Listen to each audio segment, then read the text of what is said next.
When I grew up, my dad was my best friend as a little kid.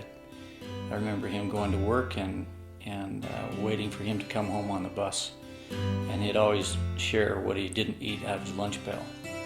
And Dad was always good to me. He always spent time with me, and whether or not I was playing catch or taking me places that little boys wanted to go, you know, Dad did his best to be there for me. He taught me about responsibility. We moved from the city to the farm. When you acquire animals, you acquire horses and cows and pigs and chickens, and that's where I learned about what responsibility really was, is because I was their caretaker. I remember one night, I was in bed trying to sleep. It was in the middle of the winter.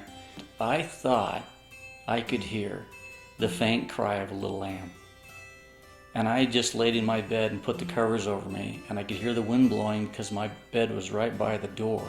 And I thought, I don't want to get out of my bed. And I would toss and turn, but that little voice inside you says, you know what? And then I started straining to hear that little lamb, and I couldn't hear it anymore.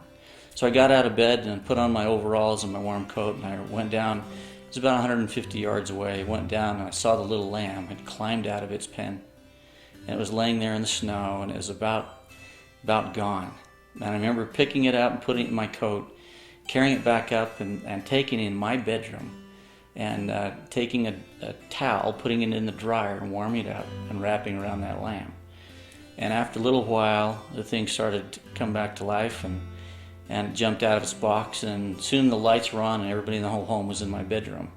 And had it not been for experiences like that, you know, if something's crying out for you, you know, you better show up. You're the caretaker. You're the one that's responsible for that person or that thing or that animal's life.